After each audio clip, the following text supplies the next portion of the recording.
It shows up on here. It's supposed to be apple. Oh no. Inside apple. It's a conspiracy. He just put it.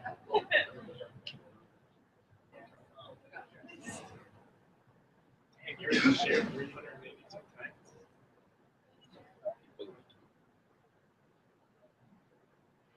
You're pretty likable. Very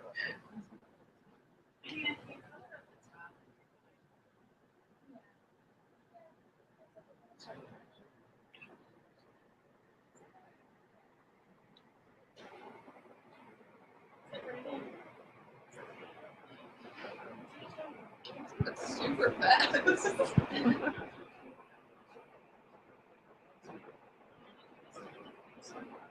Oh,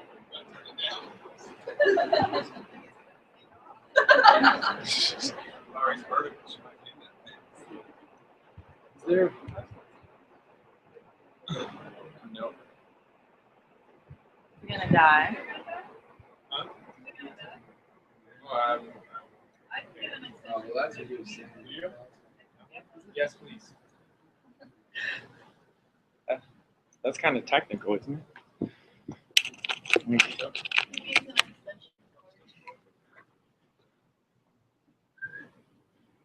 I should probably not stand in the front of it, but I'm going to.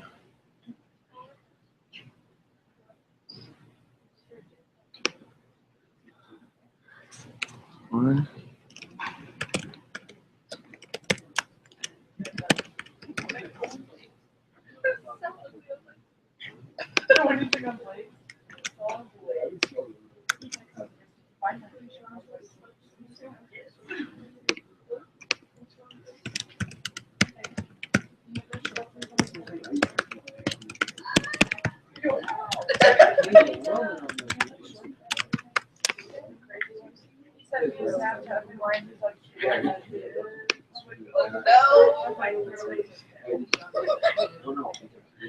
There's so many every guy at our school when they come back from summer is like transparent and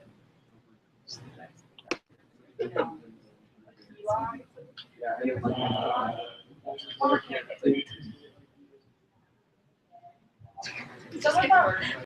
You know.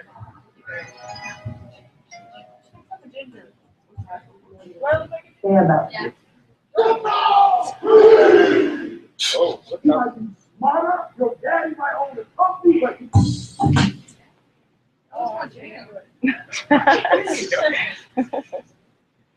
Dance competition there, man. Yes, I watched the movie last night. It was called I Don't Want to Hear. Were you watching it? Oh, they were yeah. Somebody like took a picture of them. I was like, who are you? What? That was Nicole. I was like, oh my God. She was like, so I gave away through a trophy. It's like, what? She's like, I feel like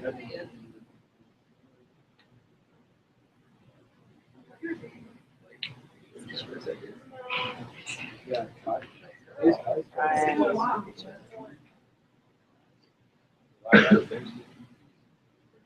Just have fun. hey, where do you work?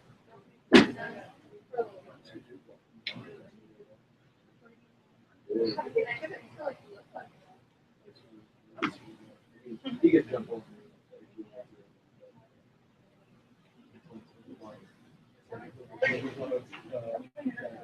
What? Oh, so you pointed to me. I was like, I didn't know this. Is it good? Yep. They're having a gun party. I know. I'm scared. They're having a gun party. I don't really know. Do you look at those?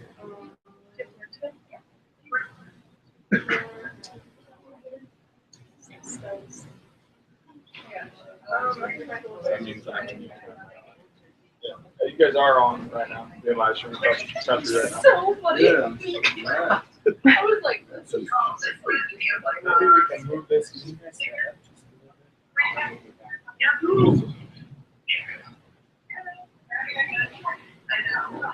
it out. And Ari, we're gonna sit over here and do the same thing over here. Why don't you guys sit over here on this couch? No, like this is good. And then I was gonna bring over some chairs. Fill in. Maybe. Oh. Roll with the slime here. I'll just watch him and time delay. Yeah, I think it's easier to be. It's like deja vu. Better. Because when we have some questions, it'd be nice to hear from parents.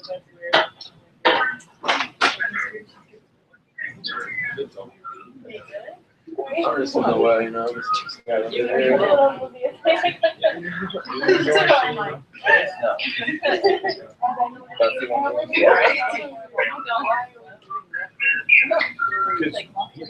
We're gonna get straight in the mouth right Do you after hear that. feedback? Do you remember that? No one, Tuesday. I was like, Katie, come. Hey, that's so cool. Last thing, are you guys gonna be shy to ask questions, or are you gonna ask questions? Yeah, you have. And one person said something. Maybe, do you feel okay if we give you a piece of paper and you guys write questions down as we're talking, and then you give them to us, and then we can answer at the end? That sounds good. Yeah, sure. You scared to ask it as you go? So let's not waste any trees, and let's type on our phones our questions. We'll try and work up to like, I don't know, 2, 3, 4, 5 questions, doesn't matter. And the questions can be anything. Yeah. That's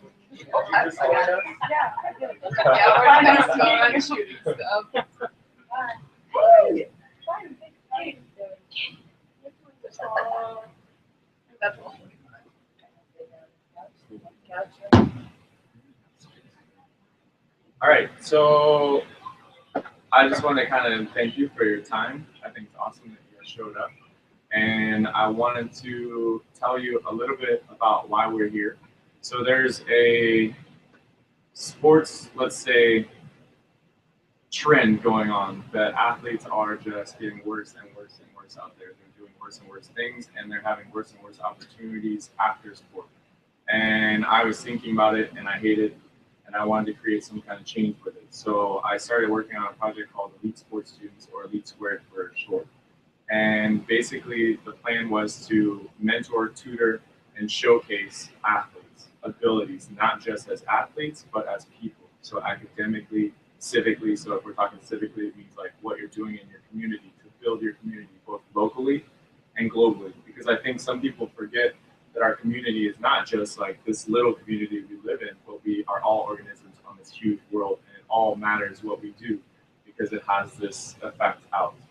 So in working on that, I had some friends that were coming to me often because I'm an agent, and I'm a player that's played for a while. I'm 34 years old, and I might be only look like it today because I got this terrible beard. Sorry, I didn't shave it. But Ari had come to me, and she was asking me some questions. She had some pain points in her season, some struggles like I had, and other players had. And I was thinking, why not start testing out this mentorship idea? And so I gave Ari some things like a challenge and blah, blah, blah. And she started doing it, and I saw that it was working. So we started putting together a program. I started meeting people. And so here we are. I came here to talk to the kids, what was it, last week? Yeah, so, and that's one of the things I like to do is go and talk about the foundation of health. And so I'm going to let Ari introduce herself in a little bit here, but the foundation of health is what I want to teach people is that health is physical, psychological, social, and emotional. If you have all 4 of these aspects, you are healthy. Because if you are lacking in one area, it's going to pull the other areas down. Ultimately, you're not going to be able to be successful. And being successful is, in my viewpoint, is achieving whatever it is that you set out to achieve. That's success in my eyes. So another great example of success on and off the court is someone like Ari. And when you hear from her, you'll hear why. but we kind of came from the same place. But I'm gonna let her introduce herself. But first, just so you know a little bit more about me, I grew up in Evanston. I also grew up on the west side of Chicago, about 5 minutes down the highway from her on the west side. I started playing volleyball at 16. I graduated at 17. I played club, but it was like on some kind of scholarship, so I didn't travel. I didn't get scouted.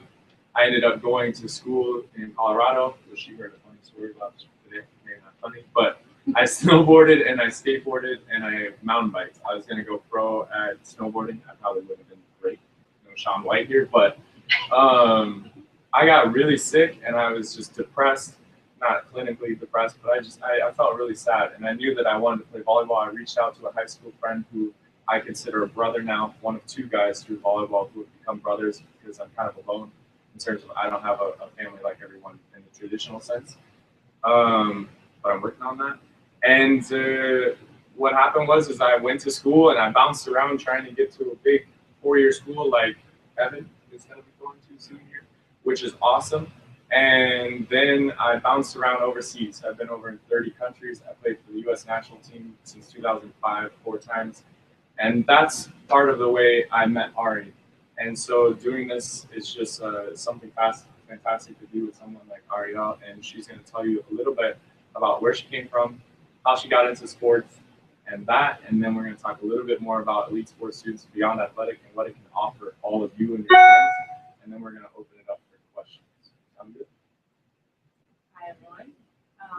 I am going to piggyback off of how we met. We were randomly Facebook friends, and then in 2013, I actually sent in video from my pro season to go and train with the national team.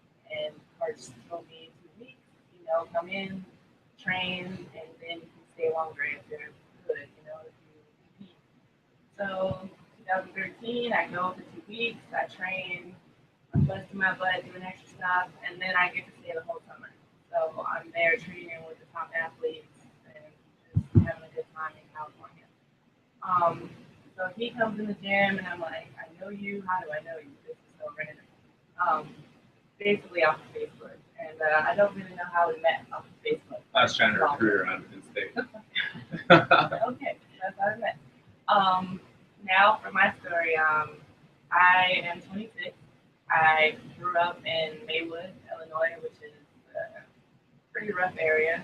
I went to Proviso East. It's known for basketball, football. Doc Rivers went there. Michael Finley, Shannon Brown, powerhouse basketball. I played basketball. I played AAU basketball. I played AAU volleyball, and for some odd reason, volleyball just stuck with me. I started late. I started in 8th grade, and then I guess started AAU in 8th grade, and then from there it just kind of took off. I got a full scholarship to go to Penn State. It was my last visit, actually. I was looking at a lot of Big Ten schools, trying to stay near home, but not too close to home, so the parents couldn't just show up, But yeah, that was my last visit. Everything about it was nice.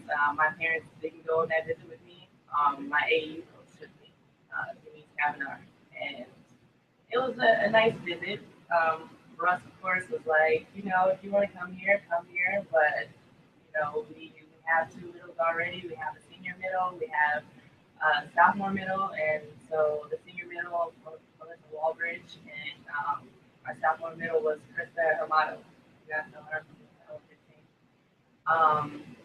She was like, yeah, you got to come here and bust your butt, and we only want you if you want to come here. So I told him I would love to come here. I was actually going to commit to Purdue University, and that kind of was a fail because I called. I was so excited. I was like, hey, I really want to come here, Dave. Like, is it still available? He's like, no, we gave your scholarship away. Really? Like, I really wanted to commit. And so he ended up offering me and another girl the same scholarship. And so I didn't get to go there. And went to Penn State and ended up with Cinderella story, basically.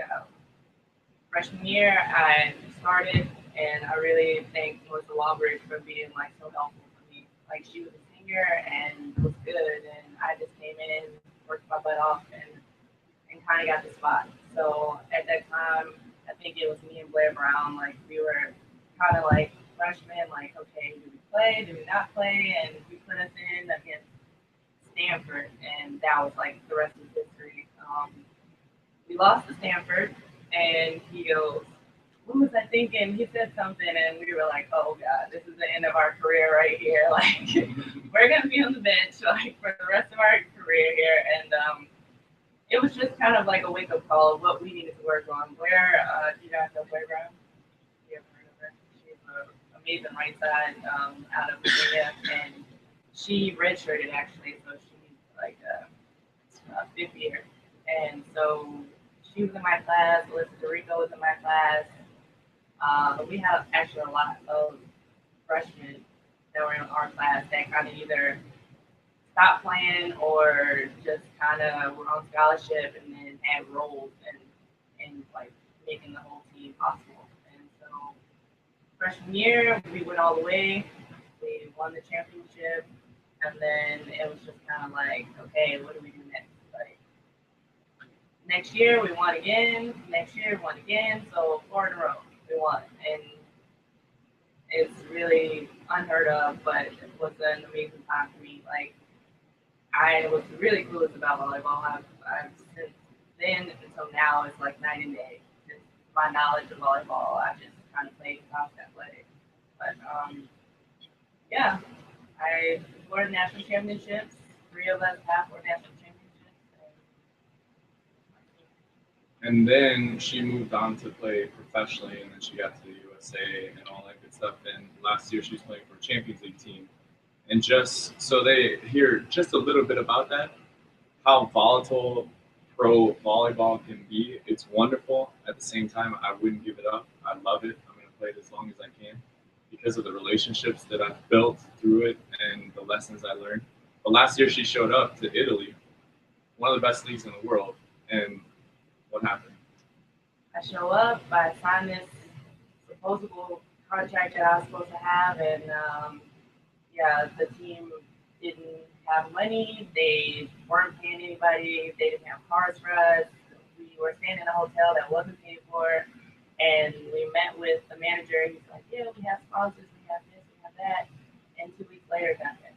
So I'm like, "What do I do?" I'm like, "Should I end my career like playing overseas because this is I'm too far from home?" Like the year before that, I had rough season too, and so I had to jump from 3 different teams, and it's just like, okay, this is very different. And ended up I got picked up by the #1 team in the league because Kristen Amato didn't take that contract.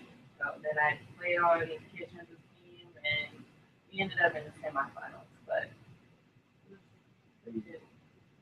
And so now she's going back to Italy. But let's circle back to the purpose of us being here is to really equip and empower you with tools to do whatever you want to do, but to use the lessons that you're going to learn through sport along the way.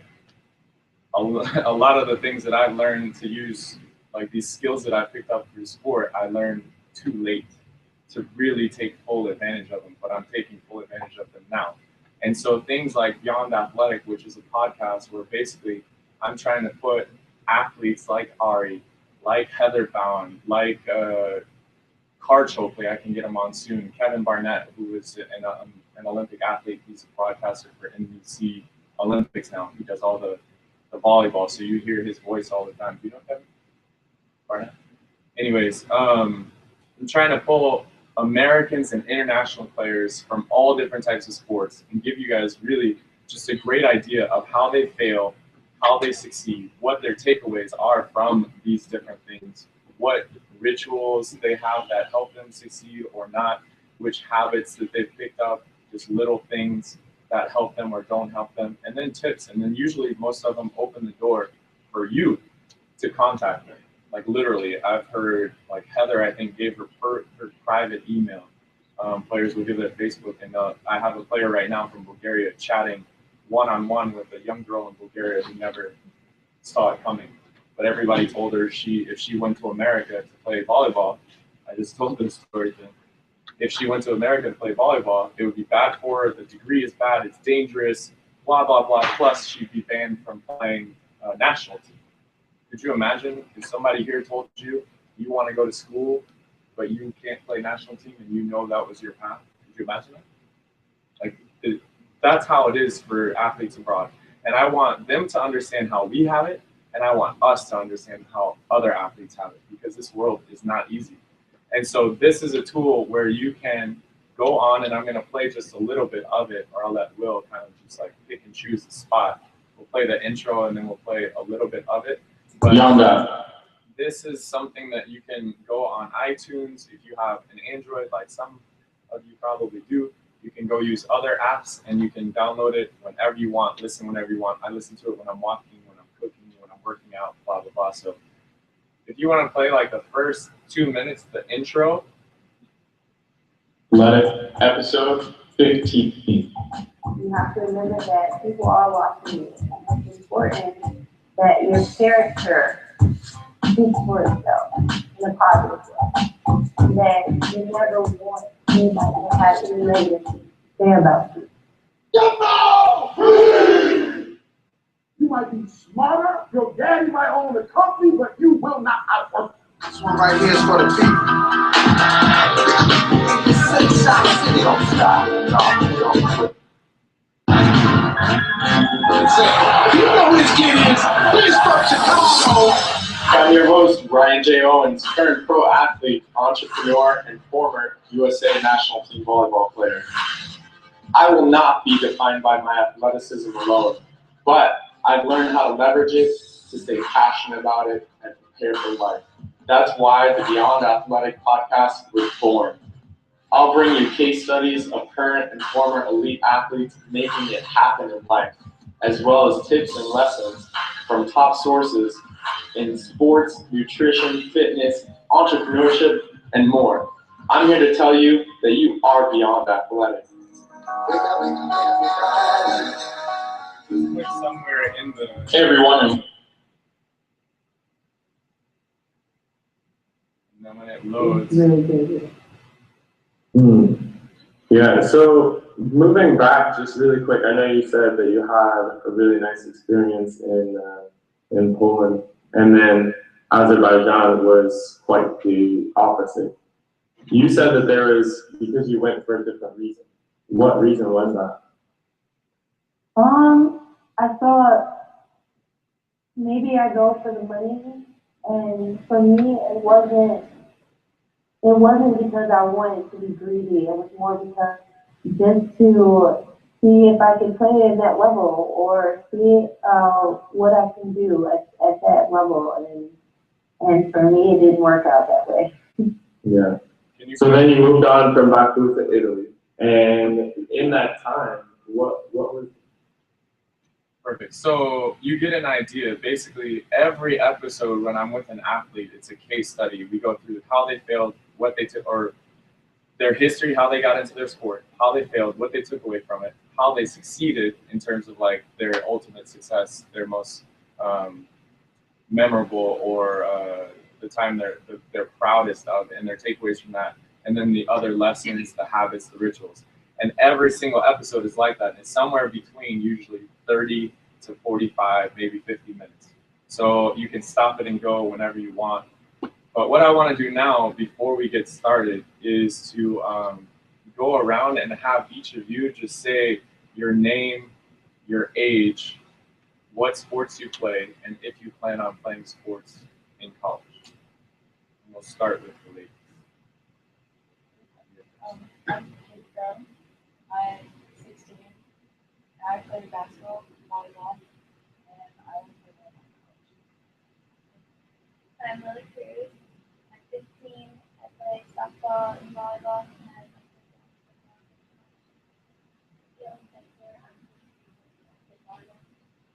I'm Yeah, you say it loud. I'm Caitlin Scepter. I'm 16 and I play volleyball and I'm playing college. I'm Rachel Clipsing. I'm 16. I'm Cassichelle. I'm 16. I'm Amanda Hawkins. I'm softball and volleyball, and I love to play. My name's Max. Max Hansen. I play volleyball and Coach Lugo. Play Teddy Hesterman. I'm 19 and I play volleyball with. Awesome. Thank you guys. So I ask because what I want to know about athletes is really what their vision is in life. And so these are just little stepping stones, right? School and sport. These are things, tools to take us somewhere else, right? They're vehicles to get us to whatever our ultimate vision is in life. So if I were, this is not a test, but if I were to go around and ask each one of you, so whoever's, we're going to go the opposite way so you'll have more time to prepare, ladies. But if I were to ask you, what's your vision of the life that you would like to have, what would that be? I want to be a high doctor, have a nice family, and live in my Just be successful. Just try my best. I mean, I'll fail eventually, but hopefully I learn from that and do the best I can. Could I ask you to define your version of success? Just great question. Just kind of like what you said, like make like a step, and if I reach it, great. If not, we'll try and do something else then. Cool. The last episode you loved, it's all about learning how to pivot. So when things aren't working out, you learn how to change direction. I don't really know what I want to do right now. My life is that as long as I am able to provide for my family and make it stable for them. And then I also, what I really want to do is just be able to make a difference. And it's not in many lives, just in one life. It'd just be great. I would like to be successful at whatever I end up doing and just be able to set a strong example for not only like my family or just anybody who I may like want to join. I want to set an example as a person to not only like look up to, but just a person to be able to go to and do. Kind of like back on the prayer, I want, whatever I do, I want to be good at it and just be like a well-rounded person, somebody that like, you could go through something and just, I don't know, be successful.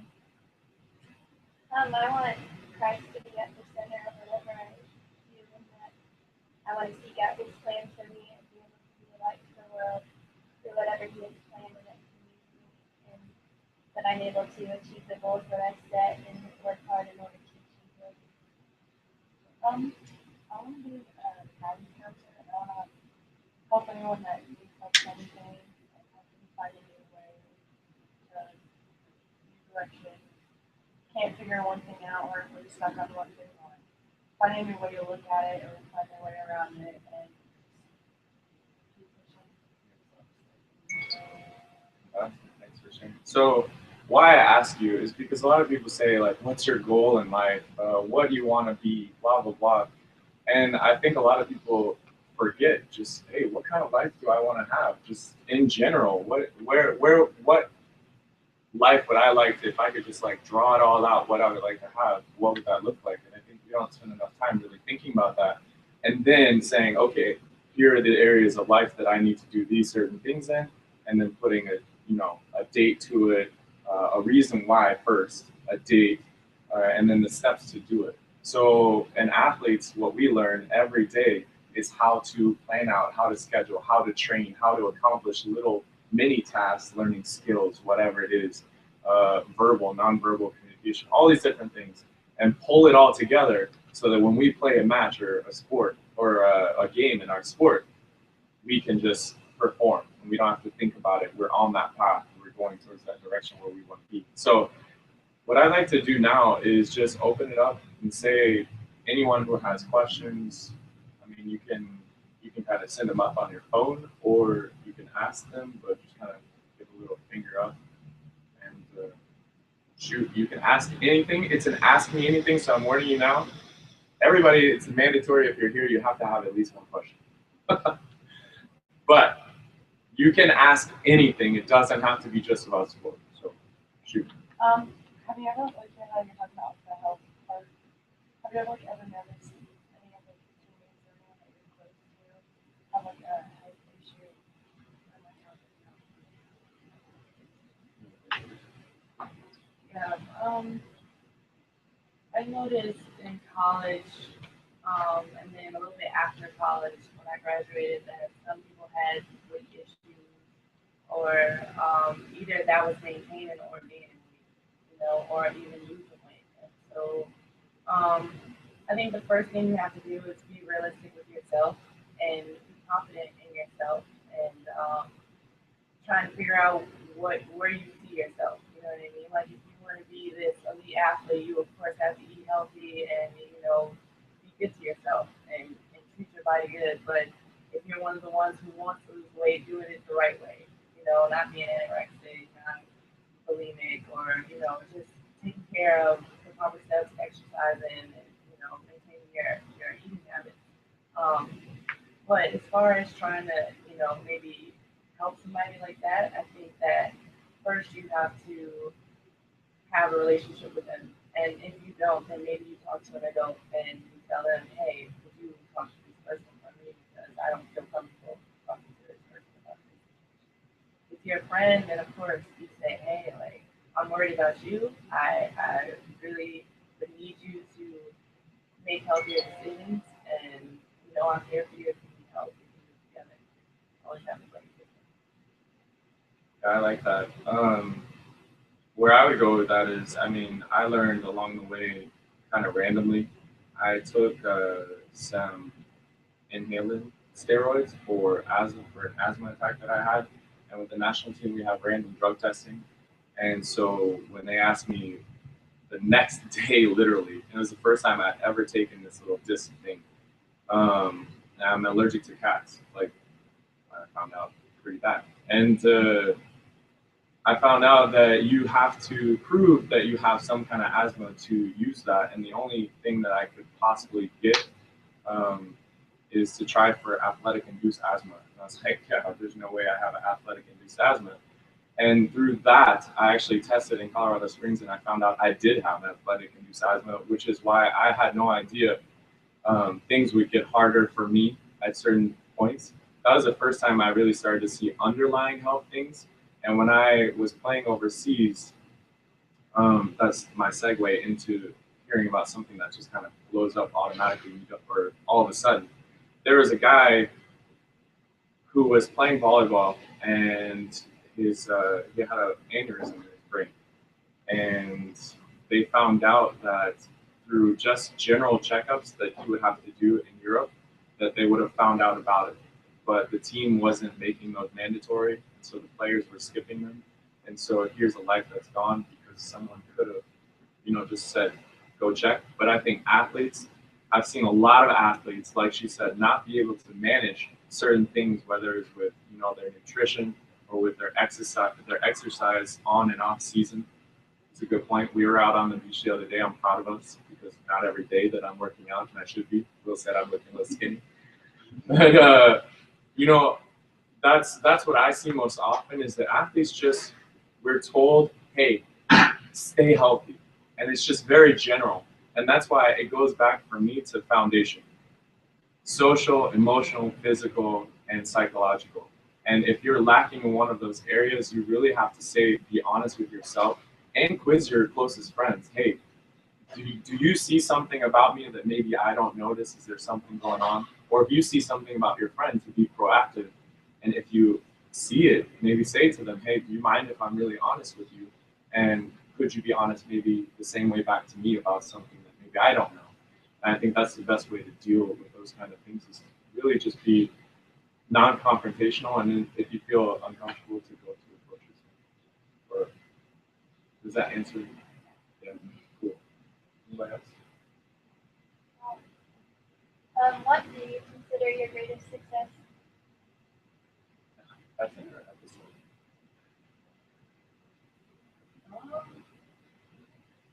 I don't know. Like, I am always striving to be better than I was yesterday or in the past. So I couldn't answer that in an honest way because honestly, I don't know. I'm trying to get better at blocking because I am more of an offensive middle than a defensive middle. And so that's been one of my biggest successes. It's just training hard to be better blocker. And maybe I can give two. One of my greatest successes in my personal life was when my very good friend, who actually took me in when things went sour with my father, who I grew up with alone, when he named me the godfather of his third child.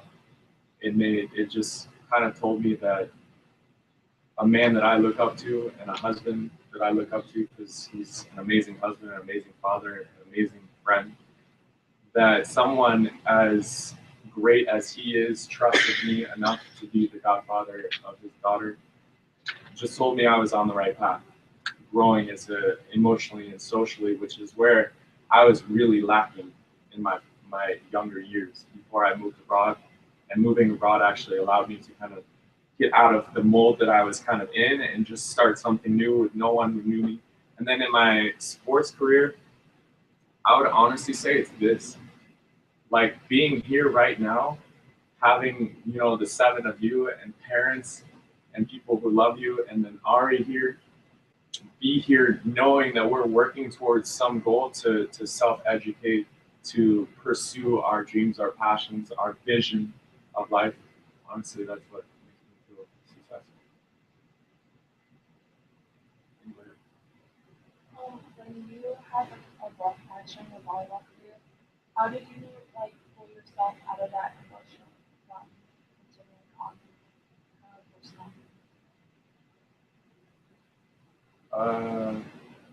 Sure. That's a serious one, huh? I like the emotional part you threw in there. All right. Which one? There's been so many. I'll go with the first one. It really kind of set me in motion to where I am today.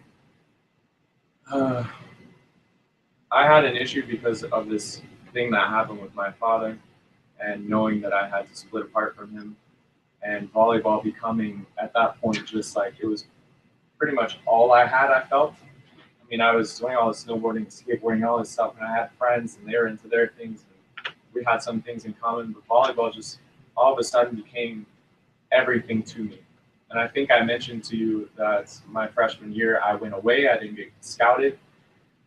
And really, I think it was about like August around my birthday, or October. Do I know when I was born? October, when my birthday was coming up, where I got pretty, just like, man, this sucks. It was beautiful in Durango, Colorado. I'm telling you, we're talking about we're on this plateau. It's actually called something totally different, and I will remember. And we're staring at these mountains, and all these things are beautiful around me. I'm a nature person, but I just felt like something was missing. And so when I got to Dominican University, when I opened my mouth to say to my friend, "Hey, I really want to play volleyball. Do you mind telling your coach I'm amazing or something? Whatever you got to do just to get me in the door and tell him he's just got to give me a shot, and they don't have to commit or anything, but I'll prove myself." And when I got there, I think that was the biggest struggle for me, just toning it down and knowing that what I was capable of in that moment was enough. And honestly, I went from 1999 all the way until 2005 with the national team when Tom Hoff, does anyone know who Tom Hoff is? Okay, one person does. Tom Hoff has played a bunch of Olympics. He's one of the best middle blockers in American history and world history of volleyball. I was slacking off where I was just mentally, from 99 until then, I would always deal with things. I'd get negative and I'd go, "Oh my God, I made an error. I can't make another one. Oh, and I make another one. Oh my God, I'm terrible." And my self-talk was just horrible. I don't know how I made it to 2005, honestly, besides the fact that I was just passionate about volleyball. And he turned to me and he said, "Hey," and this is a religious man actually too, and he said a few expletives, but if you don't want to be here, go home. He stopped the training. We're talking about USA national team. This is the Olympic team. And I was frozen. I couldn't even talk because he was one of my idols. One of the people I aspired to have a game like his. And He goes, no, I'm serious. Do you want to be here? It's a question. Yes or no? And I said, yes. He goes, good, because if you don't, I'm not talking about home. Go to your room, pack your things, and leave if you don't get it together in the next 5 seconds. And I literally had a decision. Do I let things just go, or do I carry them on? And from that point, I decided to just let things go. When that whistle blew, when the next point was starting, I just would, literally, if you watch a video of me, I would just go, whew. That was my motion every single time. That was finally when I got over that. I think for me, as far as emotion goes, I'm a very serious person as far as my faith goes, and I get ridiculed about it all the time. I'm like, I'm fine, I'm happy. I'm not smiling, but I'm happy, And when I'm in the game, it's even more intense. So they're like, "Are you pissed off? What's going on?" I'm like, "No, I'm really just in the zone." And so this upcoming season in Piacenza, I had to apologize for my face. Okay, maybe it's just a culture thing, I don't know. No, she literally had to apologize to the whole team. Oh yeah. So I'm making a PowerPoint and I'm writing it in Italian and I'm really sorry for my face. I've never had to do this before, And obviously body language speaks, So yeah, I called Ryan. I'm like, Ryan, am I really that ridiculous? With my faces, So I just really had to learn how to smile more. And like you said, just let whatever it is go. If it's not working out for you, let it go. Just try something new, have fun, laugh with one of your friends, just be silly and enjoy life because not too many people get the opportunity. And just as a side note, what other thing did I prescribe at that point? Meditation. The breathing. So I gave her this breathing challenge. I don't know if any of you heard about it yet, but I'm going to give it to you guys. There's a 10-day breathing challenge, beyondathletic.com/challenge. So we have 4 minutes. We want to go through just a few more questions. Is being confident in what you do a huge aspect of being successful? You want to take first? Yes, it is. And I think there's 2 different confidence. There's the arrogant one where you're like, I know I'm better than her. You know what I mean? Or him. And then there's the one where it's self-confidence. If the coach told you that was really bad, you know it's bad, but you know what your capability is. You know what I mean? So there's 2 different ways to go about being confident. And I think a lot of people are either too afraid to be confident in their abilities, and I feel like if you are confident, then that makes other people around you confident. And it makes you shine. It makes you feel better. Yeah, I'm going to echo that, and I'm going to add to that. I'm going to go with something that another favorite mentor of mine who's come on board, a girl from Team Bulgaria, Gabi Koeva, said, which her father said to her, is that it's a hard work, and more hard work. And why I say that is confidence plays a huge role, but hard work. If you work your butt off and if you're smart about the work that you're doing, hey, if you're honest with yourself, I'm weak at these things. This same person, Tom Hoff, Olympian, one of the best blockers in the world, he literally, after trainings, we had 2-3 a day sometimes, he would stay 10-15 minutes just doing footwork, working on the first step. I'm just watching him. I'm sitting there watching. He's working on this tiny detail because he knew that little tiny thing was one of his weaknesses, and he had to work on it. And do you think in the match that he was more confident? Yes, for sure. And it showed, and I think that if you're confident because of your hard work, but you're also grateful for everything that you've done, but also that other people have done for you and provide for you and your team, I think that helps you be even more confident. And so that breathing exercise has a grateful exercise in it. I think that's a big part of boosting confidence also. You got something? What is the best volleyball moment?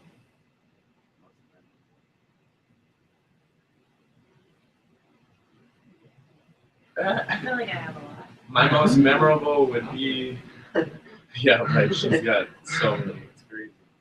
My most memorable would be sitting in the office. I got to the USA national team on a tryout. I made it through, we were doing the meet with the coach and know if you're going home or staying. It's an 18-man roster. That's all they're keeping. Everybody on the roster for Olympians, Reed Pretty, all these guys. It's crazy. And I went in there and they literally said to me how it came down to, oh, blah, blah, blah. We feel like this. We feel like this. How'd you like your experience? Yada, yada. Where do you see yourself with this team? And I knew that was the question. Everything was set up for that. And I said, I see myself, I could answer this honestly or dishonestly. And I said, I see myself as a receiver. And I was an opposite. And I lied to be an opposite when I went to Europe. So trust me, I took a big gamble. And they said, we see you as that too. We want you on the team. But if you answered opposite, we were going to say, sorry, you have to go home. And I would say that was a crazy moment to realize that I just got to the best 18 in the country and I never went to NCAA. I'm going to say it was my senior year at Penn State, and we had 9 incoming freshmen. And for me, that was unheard of. I was like, what?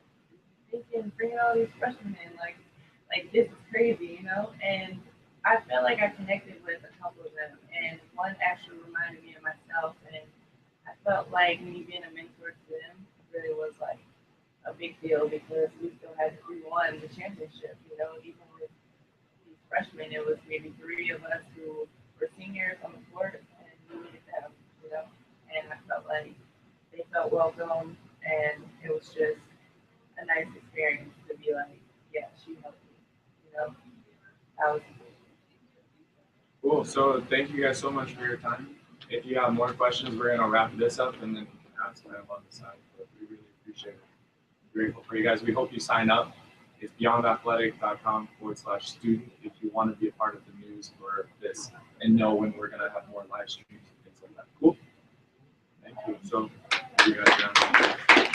Thank you, Will, by the way, for hosting this. You guys, I'm telling you, I've never seen anybody like this in sports that's doing what they're doing here. It's pretty incredible. Just give me a hand one more time. Come on.